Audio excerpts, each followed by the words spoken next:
Bonjour, je suis ici encore avec Werner Boxler, notre co-président des Amis de la Constitution. Ce mouvement incroyable qui vraiment, ça bouge à fond. On est ici au Flüeli-Ramft. au Flüeli-Ramft. Un endroit où il y a un vortex, une énergie incroyable et qui est très nourrissante. Et ça vient vraiment en fait de l'ancien Suisse, non?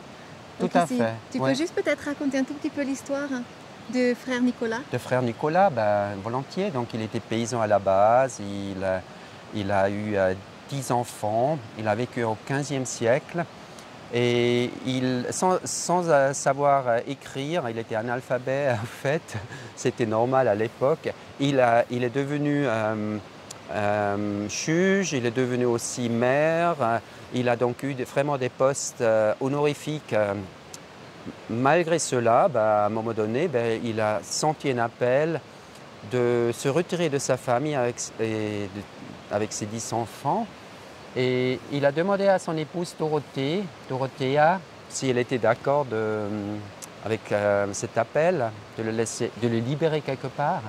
Après, il faut dire, l'aîné avait 20 ans, il y avait une ferme, l'aîné allait se marier et donc ça permettait à la famille d'avoir une existence matérielle. C'est vrai que Dorothée a beaucoup de mérite.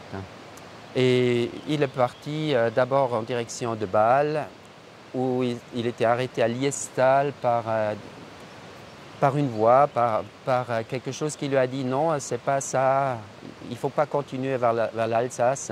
Donc il est revenu pour s'installer à quelques centaines de mètres de la ferme familiale, sans passer par la ferme parce qu'il avait fait ses adieux.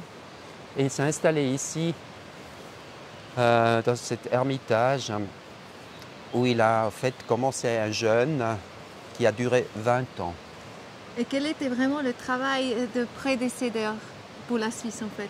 Alors il a surtout, comme ermite, il a pu donner beaucoup de conseils de personnes qui sont venues le trouver ici, dans ce lieu magnifique, et qui sont repartis avec, je dirais, le cœur rempli, avec des conseils, avec des certitudes, comment ils devaient réorienter leur vie. Et quelqu'un est venu le trouver ici dans cet ermitage, in extremis, pour parler avec le frère Nicolas. Et il est reparti, là aussi, le cœur rempli, avec des conseils qu'il a pu apporter à la diète. Et ça a permis d'éviter une guerre. Ça a permis d'unifier la Suisse. Et c'est aussi pour ça que nous sommes aujourd'hui ici, parce que c'est cette unité nationale qu'il faut renforcer et aussi faire quelque chose que le clivage ne soit plus à l'ordre du jour, parce qu'il y a des pour, il y a des contre, il y a le haut, le bas, il y a tout ça, sans nommer maintenant les différents clivages, mais il y en a trop de clivages. Il y a aussi la délation dans notre pays et c'est très très important. Nous pouvons retrouver une unité, un amour fraternel et une humanité.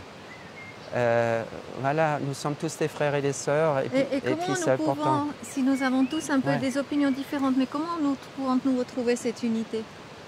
Alors tout simplement en respectant les trois différents domaines qui sont la liberté, dans ce qui me concerne, l'intégrité physique et psychique, c'est moi qui dois pouvoir décider et personne ne peut le faire à ma place. Alors donc, aussi le droit d'opinion? Oui, le droit d'opinion, le droit des rassemblements, le droit du travail qui est actuellement bafoué. Donc on peut dire que chacun est libre à faire ce qu'il ressent sans juger les autres? Oui, tout à fait. Oui, c'est ça, la liberté, c'est de vivre et laisser vivre. Bien sûr, la liberté de l'un s'arrête ou la liberté de l'autre commence, mais c'est vraiment de trouver là une entente. Et ça, j'aimerais bien que ça se fasse dans un esprit fraternel et d'amour. D'accord. Et l'égalité dans ça, qu'est-ce que ça veut voir là-dedans? Alors l'égalité, ça veut dire, par exemple, là, on est face d'un projet de certificat sanitaire. Si maintenant on commence à privilégier les personnes qui sont vaccinées au détriment des personnes non vaccinées, la discrimination est là. Il y a donc par là une société à deux niveaux. Et ça, c'est contraire à l'article 8 de la Constitution fédérale et c'est aussi contraire contre les droits de l'homme. D'accord. De la non-discrimination. C'est clair. Ouais. Et la fraternité vraiment dans ça? La fraternité dans ça, c'est que voilà, actuellement, nous avons une population de riches, une infime souche de riches qui deviennent de plus en plus riches et une grandissante majorité de personnes de plus en plus avec moins de moyens et une partie pauvre même de la population suisse qui est grandissante.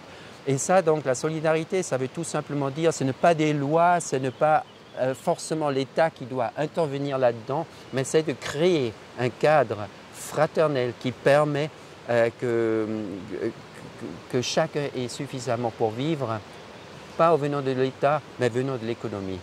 C'est notre travail qui doit nous permettre de vivre. Et ça, actuellement, ce n'est pas le cas. On interdit à des personnes de travailler. On les assiste, après on menace. Oui, si vous ne votez pas la loi, si vous dites vous serez non, privé. oui, vous serez privé de ça, mais ce n'est pas ça. La solidarité, Ouais. elle est intrinsèque, elle est aussi dans la Constitution. On n'a pas besoin de la loi Covid pour aider les personnes. Ça, c'est presque Du une tout. chose, mais je dirais Oui. que les Amis de la Constitution, ça va encore beaucoup plus loin, Ah parce oui. que c'est vraiment Oui. une vision Ouais. d'un monde, mais tellement meilleur, justement, Ouais. avec ces trois valeurs. Peut-être tu veux dire encore quelques mots à ce sujet? Oui, tout Qu'est-ce à que fait. tu visualises pour notre monde et pour notre collaboration à être un avec l'autre, en fait?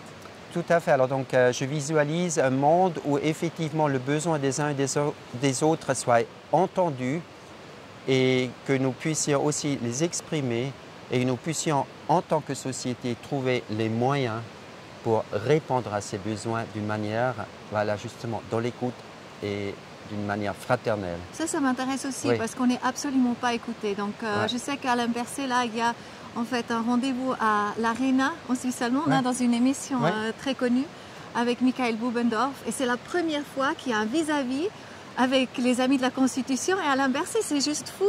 Donc, ils décident sur nous sans en fait se poser la question, mais en fait, le peuple, qu'est-ce qu'il veut vraiment? Et je pense que c'est super important. Mais toi, avec ta bienveillance, en fait, comment tu vois ça? Ou qu'est-ce qui joue pas, en fait? Pourquoi on ne nous écoute pas, le peuple? Alors, je pense qu'il y a la peur qui est mauvais conseiller, ou mauvaise conseillère plutôt. Alors donc, effectivement, il y a eu un déplacement du pouvoir en Suisse la subsidiarité, c'est que les communes soient tout en haut de... C'est la base. Après, il y a les cantons qui sont au service des communes et la Confédération au service des cantons. Et tout ça, ça s'est déplacé. Le Parlement a donné un chèque en blanc au Conseil fédéral. Et du coup, qu'est-ce qui se passe? Trop de pouvoir, ça fait qu'on s'éloigne du peuple. Et voilà, je l'invite à Lausanne la semaine prochaine, ça veut dire fin mai. Et je voudrais bien parler avec Alain Berset parce que je ne demande que le débat, je demande que l'échange. Mais j'ai comme l'impression que c'est de plus en plus difficile pour atteindre, si ce n'est que nos conseillers nationaux et aux États, mais c'est encore plus difficile d'avoir une réponse à une de nos lettres au Conseil fédéral. Donc je demande qu'on parle ensemble, qu'on nous trouvons des solutions ensemble, puisqu'il y a des alternatives. Et là, c'est une politique sans alternative actuellement. Absolument. Ouais. Et je suis consterné. Oui, on est tous, je crois, on est tous concernés. Ouais. Et vraiment un mot de la fin, parce que ça m'a beaucoup touché hier.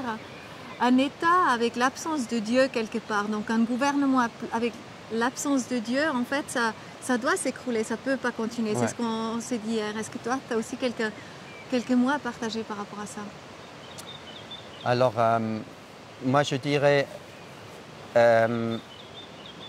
c'est la relation humaine, c'est l'humanisme et l'humanité.